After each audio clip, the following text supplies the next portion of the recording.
Hello दोस्तों, welcome to frame the book. दोस्तों, आज जो एक्सप्लेनेशन मैं आपके लिए लाया हूँ वो है masters of horror web series का एक एपिसोड जिसका नाम है द ब्लैक कैट। ये एक साइकोलॉजिकल हॉरर स्टोरी है। आई होप आप लोगों को पसंद आएगा। इसको मैंने कुछ दिन पहले ही देखा और मुझे ये बहुत पसंद आया, तो उसका एक्सप्लेनेशन मैं आप लोगों के लिए आया। तो without wasting any time video start करते हैं। कहानी शुरू होती है 1840 में, जहाँ हमको एक राइटर एडगर एलन पॉप दिखाया जाता है जिसका राइटिंग का काम बहुत अच्छा नहीं चल रहा था, जिससे उसकी इकोनॉमिक कंडीशन बहुत ख़राब थी। एक्चुअली में वो राइटर पॉज से गुजर रहा था। ये एक ऐसी कंडीशन होती है जिसमें राइटर को नए आइडियाज़ नहीं आते हैं और वो कुछ भी लिख नहीं पाता है, जिसकी वजह से एलन पोएट्री में ट्राई कर रहा था पर कुछ खास नहीं कर पा रहा था। यहाँ हम उसकी वाइफ वर्जीनिया को भी देख पाते हैं जो उससे 13 साल छोटी थी, लेकिन वह उसको बहुत सपोर्ट करती थी। वो उसको हमेशा कुछ लिखने के लिए इनकरेज करती थी, लेकिन हमारा मूर्ख एलन शराब के नशे में ही डूबा रहता था। उसके घर में 3 पेट्स थे, एक मछली, एक चिड़िया और एक काली बिल्ली प्लूटो। प्लूटो वर्जीनिया की बहुत खास थी। प्लूटो एलन को वर्जीनिया के पास भी नहीं आने देती थी। वो लोग बड़ी मुश्किल से उसको बाहर निकालने के बाद करीब आ पाते थे। एक दिन वो दोनों कुछ रोमांटिक टाइम साथ बिता रहे थे, तभी वर्जीनिया को एकदम से खून वाली खांसी आने लगती है, जिससे एलन समझ जाता है कि वर्जीनिया को टीबी है। तो उसके इलाज के पैसे का इंतजाम करने के लिए एलन अपने पब्लिशर जॉर्ज के पास जाता है और उसे अपनी कविताएं बेचने की कोशिश करता है, लेकिन पब्लिशर को कविताओं में कोई खास इंटरेस्ट नहीं था। उसे बस अच्छी हॉरर स्टोरी चाहिए थी, जिस पर अचानक से एलन उसका गला घोट के उसे मार देता है। ये ले एक मस्त सी हॉरर स्टोरी, लेकिन थोड़ी देर बाद उसे समझ में आता है ये तो बस उसकी एक इमेजिनेशन थी। फिर वो बोलता है कि वह कहानी उसे तो दे देगा, लेकिन उसको थोड़ा एडवांस चाहिए होगा, क्योंकि उसे अपनी वाइफ का इलाज भी करवाना है। जिस पर जॉर्ज उसे थोड़े पैसे दे देता है, लेकिन एलन उस पैसे की भी दारू पी जाता है। जब उसके पैसे ख़त्म हो जाते हैं तो वो और दारू मांगता है, जिस पर वेटर उसको उधार की दारू देने से मना कर देता है। फिर एलन बोलता है कि अगर मैं तुमको एक उंगली पर खड़े होकर दिखा दूं तो क्या तुम मुझे फ्री की शराब पिलाओगे, जिस पर वो रेडी हो जाता है। इसके बाद वो बोलता है कि मुझे ज़मीन पर उंगली से वो पॉइंट बताओ जहाँ पर मुझे खड़े होना है। इस पर वेटर जैसे ही उंगली ज़मीन पर रखता है, वैसे ही एलन उसकी उंगली पर खड़ा हो जाता है और बोलता है कि उसकी ट्रिक पूरी हुई, जिस पर वेटर को गुस्सा आ जाता है और वो उसे बाहर फेंकवा देता है। फिर जब वो घर पहुँचता है तो अपने घर पर देखता है कि एक आदमी यहाँ पे उसका पियानो खरीदने के लिए आया हुआ है। ये पियानो वर्जीनिया को बहुत पसंद था और वो एक पियानिस्ट बनना चाहती थी, लेकिन घर के हालात देख के वह अपना पैशन सेक्रीफाइस कर देती है और पियानो को बेचने का डिसाइड करती है, जिस पर एलन को बहुत शर्म महसूस होती है कि वो उसकी मदद करना तो दूर, जो पैसे भी उसे मिल रहे हैं वह उनको भी शराब में उड़ा रहा है। जिस पर वो दुखी हो जाता है और बोलता है कि अच्छा, लास्ट टाइम मुझे उस पियानो पर मेरा फेवरेट सॉन्ग सुना दो। तो वर्जीनिया पियानो पर वही सॉन्ग प्ले करने लगती है, लेकिन तभी उसके मुँह से खून निकलने लगता है और उसे पियानो पर ही खून की उल्टी हो जाती है, जिससे देखकर वह कस्टमर वहाँ से भाग जाता है। फिर एलन तुरंत डॉक्टर को बुलाता है, जिस पर डॉक्टर वर्जीनिया का चेकअप करके बोलता है कि इसको टीबी है और इनको आराम करने दो, जिस पर एलन डॉक्टर से इलाज करने को बोलता है। तो वह इनसे पहले अपनी फ़ीस मांग लेता है, जो एलन के पास नहीं थी। तो डॉक्टर भी वर्जीनिया का इलाज किए बिना वहाँ से चला जाता है, जिस पर वह गुस्से में पियानो को कुल्हाड़ी से तोड़ देता है और कुछ लिखने का ट्राई करने लगता है। इसी बीच उसकी बिल्ली प्लूटो और उसकी चिड़िया उसको डिस्टर्ब करने लगते हैं, तो यह उनको भगाने चला जाता है। लेकिन जब वापस आता है तो देखता है कि पियानो एकदम ठीक है और वर्जीनिया उस पियानो पे लगे खून को साफ कर रही है, जिससे हम समझ पाते हैं कि एलन ने वो पियानो सिर्फ अपनी इमेजिनेशन में ही तोड़ा था। जिसके बाद एलन उसको कमरे में ले जाता है और लिटा देता है और बोलता है कि तुम आराम करो। तो वर्जीनिया उससे बोलती है कि तुमको पीना छोड़ के कुछ लिखने पर फोकस करना होगा। तुम्हारी एक अच्छी कहानी हमारी सारी प्रॉब्लम को ख़त्म कर सकती है। फिर एलन कुछ लिखने के लिए दोबारा बैठता है, लेकिन वह बार बार प्लूटो, चिड़िया और वर्जीनिया की खांसी से डिस्टर्ब हो रहा था। इसी बीच फ्रस्ट्रेशन उस पर हावी होने लगती है, जिससे उसकी कलम टूट जाती है और जब वह कलम को शार्प कर रहा था तभी उसकी उंगली कट जाती है, जिससे उसका खून टपक के उस पेपर पर गिर जाता है। तभी वो ध्यान देता है कि फिश बाउल में से फिश गायब है, जिसको शायद प्लूटो ने खा लिया होगा। इसी बीच वर्जीनिया भी तेज तेज खांसने लगती है, जिससे एलन पूरी तरह से फ्रस्ट्रेट हो जाता है और वह गुस्से में वर्जीनिया के रूम की तरफ बढ़ता है उस पर चिल्लाने के लिए। लेकिन जैसे ही रूम का दरवाज़ा खुलता है वो देखता है कि खांसी की वजह से उसका हाल बहुत बुरा है।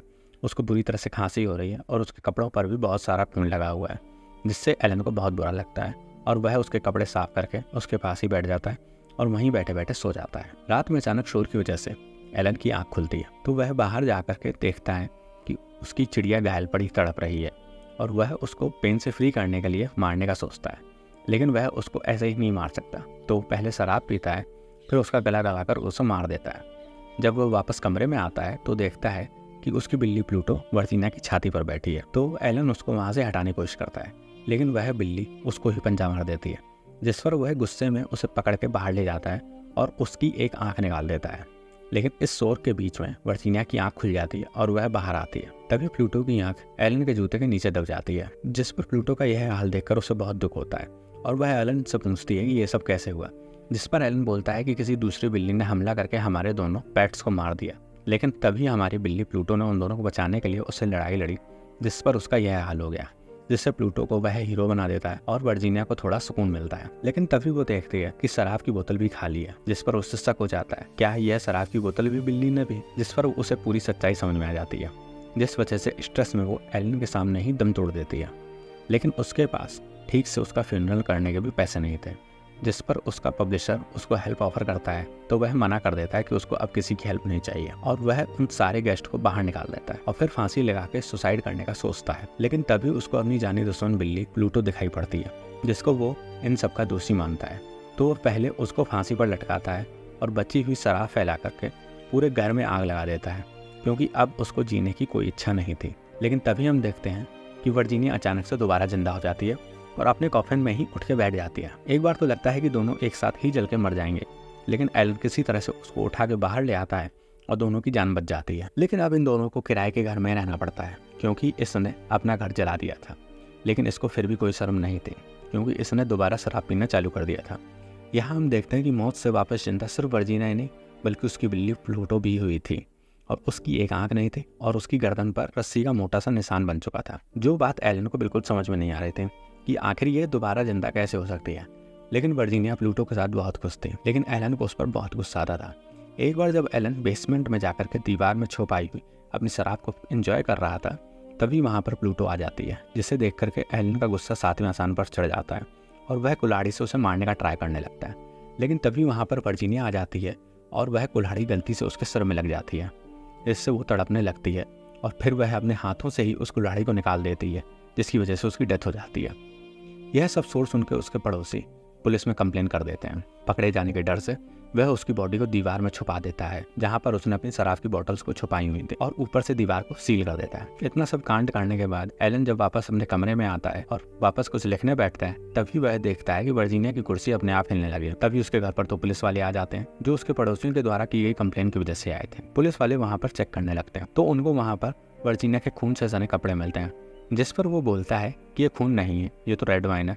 और वो रेड वाइन से अपनी वाइफ के कपड़े धोने के जा रहा था और उसकी वाइफ मायके गई हुई है, जहाँ पर पुलिस वालों को लगता है कि वाह कितना हेल्पिंग पति है, जिस पर वो पुलिस वाले भी उस रेड वाइन को पीने लगते हैं। लेकिन एलन के मन में एक गिल्ट था, वो मन ही मन चाह रहा था कि पुलिस वाले उसको पकड़ के ले जाए। तो वो फिर पुलिस वालों को बेसमेंट में ले जा करके वो दीवार दिखाने लगता है जिसमें उसने वर्जीनिया को चुन लिया था। लेकिन पुलिस वालों को कुछ भी सस्पिशियस नहीं लगता और वो लोग जाने लगते हैं, जिस पर वो उदास हो जाता है। लेकिन तभी उस दीवार के पीछे से किसी के चिल्लाने की आवाज आने लगती है, जिसे सुनकर वो दोनों पुलिस वाले वापस आके उस दीवार को तोड़ते हैं। तो देखते हैं कि प्लूटो अपनी मालकिन की लाश के ऊपर बैठी हुई चिल्ला रही थी, जिसे देखकर एलन तुरंत अपने कमरे में भागता है और वहाँ पे उसको किसी के खांसने की आवाज आती है। तब जब वह अपने कमरे में देखता है तो उसको लगता है कि उसके बेड पर कोई लेटा हुआ है और वह उठकर एलन के पास आने लगता है।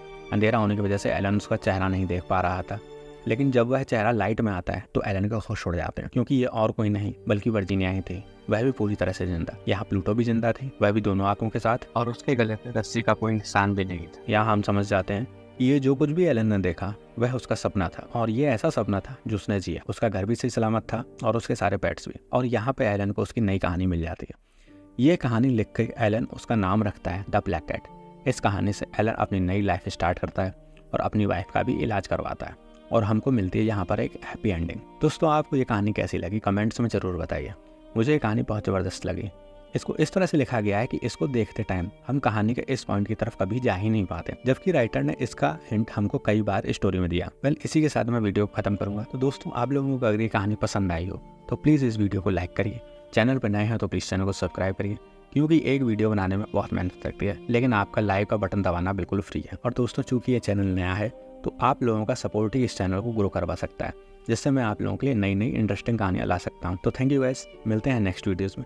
आपको नेक्स्ट वीडियोस किस मूवी पे या वेब सीरीज़ पे चाहिए प्लीज़ कमेंट करके बताइए, और वीडियो अपने दोस्तों में भी शेयर करिए। इसी के साथ मैं आप लोगों से विदा लेता हूँ। Thank you so much, bye and take care.